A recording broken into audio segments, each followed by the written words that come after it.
At Feast Cork, we celebrate Cork City, Ireland's second largest city and a national food hub. Cork produces about 19% of Ireland's GDP, hosts more than 36,000 third-level students, and is known as Ireland's food capital, home to award-winning restaurants and the Cork Food Policy Council. I'm Janice Harrington. I'm based in the School of Public Health in University College Cork. I'm Professor of Public Health and Nutrition, and I'm also Chair of the Cork Food Policy Council.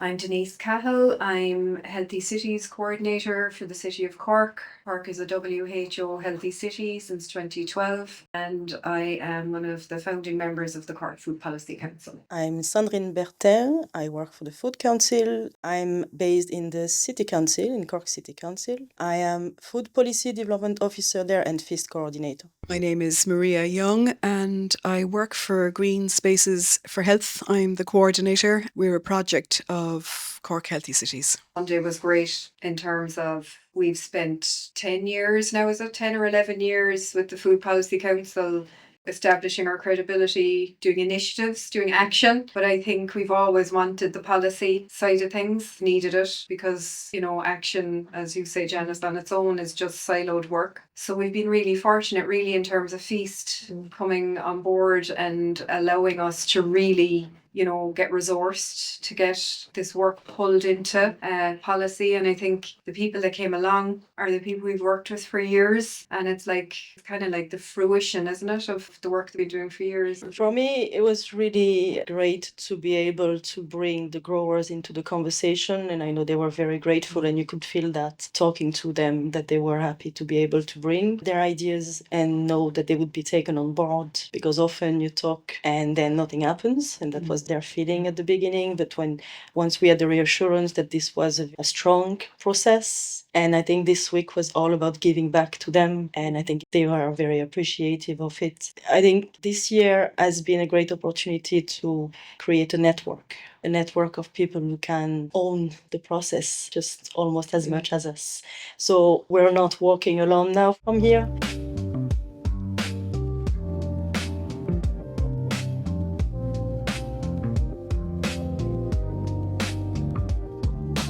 Food strategy has been really important to us in developing the plan for the Northwest City Park. We've been very conscious of the themes of your engagement and following very closely. I've been, involved in some of the consultation processes that you've carried out. And it's just really, brought home to us what is, the strength of passion there is for food growing and local food producing in the city.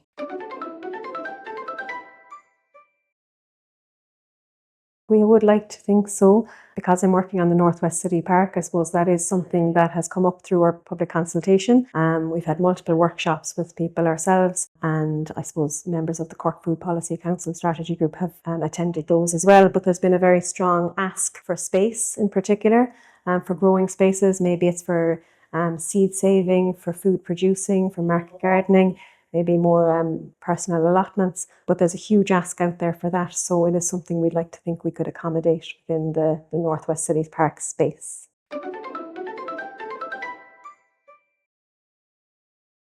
It seems from the engagement that you guys have been carrying out that there's a very strong ask there for locally produced food. And I think that's very clear. And I think if Cork City Council could provide a space to do that, it would be well supported, I'd say, by local businesses. Goldie is a seafood restaurant in the heart of Cork City. We operate by a whole catch approach, meaning whatever is landed by boats dictates what's on our menu. We follow a similar philosophy working with local growers, meaning whatever they grow, we'll take as well. So we have a great relationship with Churchfield Community Trust, where whatever they grow and that they have surplus of, we'll take all of it and we'll build our menu around that. And then likewise, we work with the fantastic grower in West Cork called Singing Frog Gardens, and we just let whatever's available, whatever's seasonal, dictate what goes on the menu and work collaboratively rather than kind of dictating what is and what isn't available. So yeah, we take influence from all over the world to build our menu, and we try and minimise as much waste as possible and get as much Irish local produce on the plate as possible.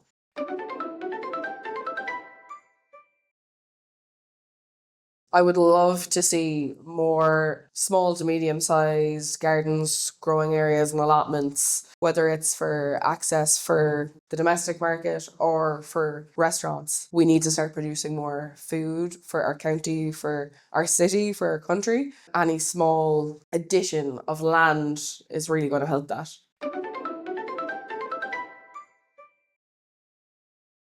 Yeah, I mean, ultimately, hospitality is always going to be concerned with flavour and excellence on the plate. And, you know, when you have something that's grown and taken care of in great soil, with a little bit of sunlight, you know, it makes the chef's job much easier. And ultimately, the customers are who benefit and who get to enjoy the fruits of so many people's labour.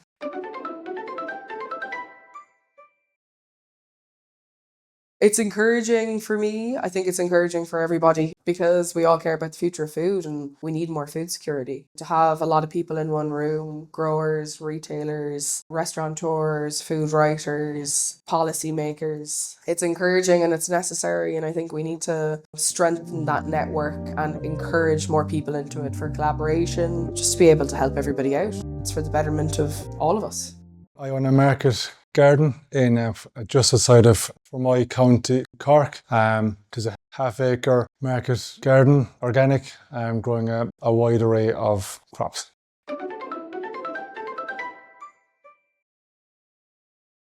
I suppose it's very important. It just means we're sort of making moves towards food resiliency in Ireland and moving towards sort of having better quality food and having it be available to more people.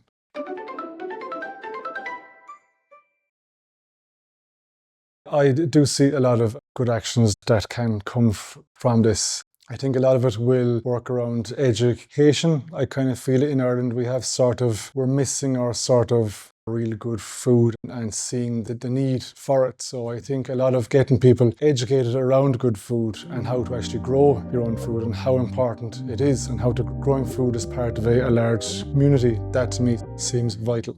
Well, my name is Donald Chambers. I coordinate the Permaculture and Sustainable Horticulture course in Kinsale campus. The assistant principal there. So the course is about food growing and ecological restoration and rewilding.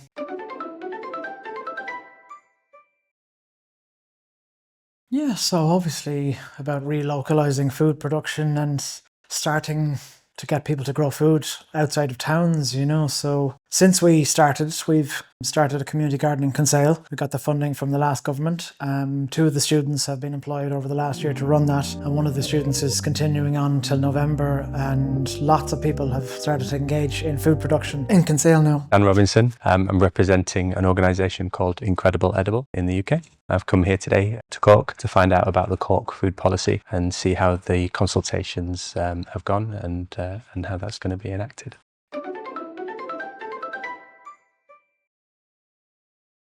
Really interesting, really lots of positive discussions around the key themes and the goals and the aims of the policy to map and to build a sort of sustainable and nutritious food system for the city.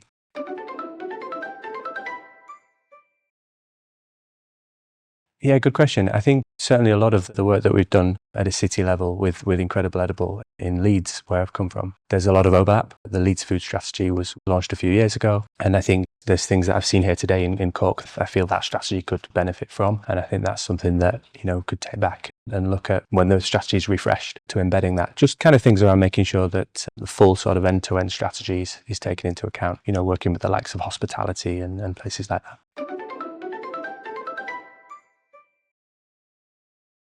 So next steps would be taking back kind of what I've learnt today, sharing that with the team, looking at if there's any quick wins and any things that we can start to put into place straight away, but also looking at things that we might need to spend a little bit more time with strategy moving forward.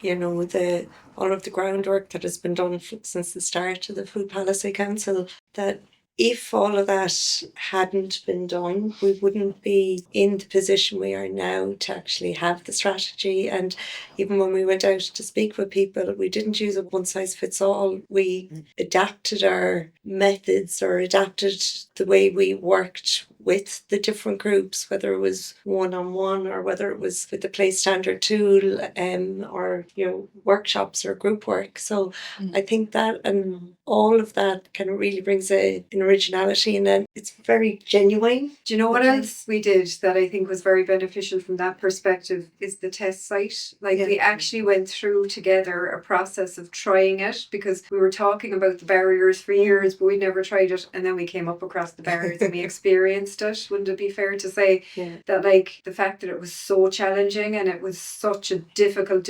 process was probably just as beneficial as it being a roaring success. In fact, it's probably a bit more beneficial because you're really learning about blocks there, like, you know. Can I go back a little bit to the community idea, and what is it about that idea of people growing food together? Because it's kind of contrary to the way most of our kind of Western society has gone, which is, this is my patch of land and these are my cows, this is my food and I'm making money out of it. I think there is a thirst for people to come together and work together, but there's an acknowledgement as well by the students that it's a very hard thing to do, to grow food commercially. It's really challenging, particularly with the weather that we have now. When you do it with a group, you're sort of splitting the burden of it, I suppose. So that makes sense as well. And I think it's something to be acknowledged. It's not just a lack of land, it's also the fact that it's a very tough life. It's hard work. And it's hard then to make money because of all that you're up against economically. So it's even more reason to think collectively. And the safety in numbers. Safety in numbers, and think of the commons, I suppose, and what we used to have and how we used to do things a long time ago. Tapping back into that culture, I suppose, is important. And